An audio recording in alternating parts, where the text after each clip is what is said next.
Enfin, pour une première fois, vous avez pu constater qu'on a essayé de faire un intercalaire spécifique sur l'intercommunalité. Pour une première fois, vous allez voter, en fait, vos représentants à l'intercommunalité.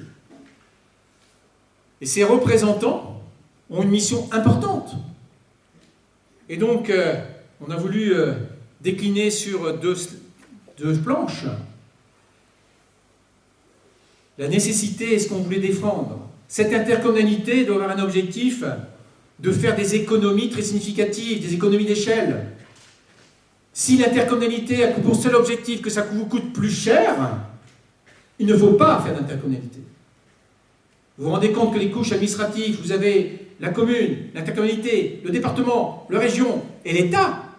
Si à l'arrivée, si on veut s'en sortir et diminuer les dépenses de l'État, il est nécessaire que l'intercommunalité puisse faire bénéficier tout le monde et réduire les dépenses.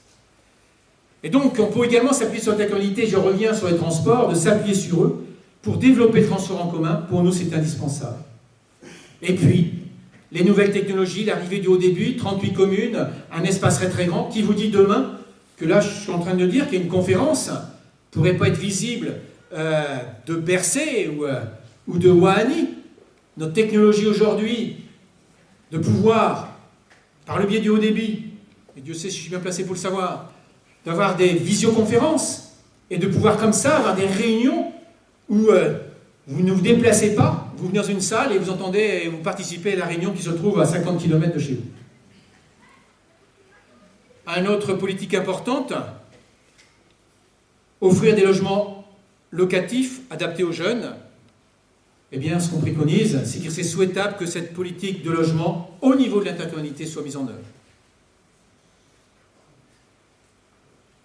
Il est pour nous aussi primordial, d'ailleurs je me suis déjà exprimé sur ce sujet à la première réunion de l'intercommunalité lorsqu'on a parlé du paquebot, qu'une vraie politique culturelle soit écrite en prenant en compte toute la richesse des associations culturelles des 38 communes.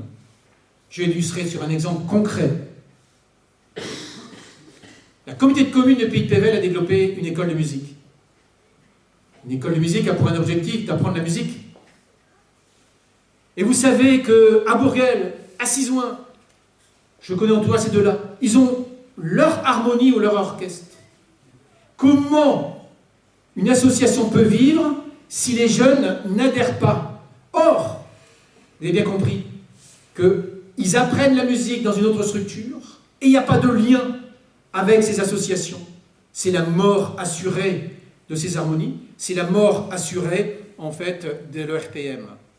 Il est donc nécessaire qu'il faut impulser une autre politique et d'étudier que le jeune qui fait de la musique doit jouer dans des groupes, et en particulier, bien sûr, pour préserver nos identités, dans les groupes comme l'ERPM à Sizouin, ou comme l'harmonie de Bourguel, ou dans d'autres harmonies. Il est nécessaire d'appuyer le développement touristique et la mise en place d'événements culturels, car les enjeux sont très importants pour assurer une identité forte de notre territoire. Il est important que Pével-Carambeau, eh bien, quand on entendra parler, c'est telle manifestation, c'est telle culture. Enfin, je vais m'arrêter là, mais j'étais un peu long. Aujourd'hui, la communauté de communes permet des développements des services de proximité, comme les centres de loisirs. Mais je suis convaincu que vous ne savez pas qu'aujourd'hui, le CLSH, le centre de loisirs sans hébergement, ou le portage des repas à domicile, mais en tous les cas plutôt le centre de loisirs, est à la charge de l'intercommunalité. Pour vous, Sizoniens, le ramassage des ordures ménagères, ben vous pensez que c'est Sizouin, mais c'est normal. Or, c'est une compétence de l'intercommunalité. Et donc, il est nécessaire que ces compétences qui ont été prises, eh bien, soient préservées. Alors, l'intercommunalité, c'est la fusion de 5 intercommunalités avec des compétences différentes. La première partie du flyer qu'on vous a distribué vous explique un peu les compétences obligatoires, facultatives, optionnelles. Et vous voyez que l'enjeu est important de dire quelles compétences dit derrière, quelle politique.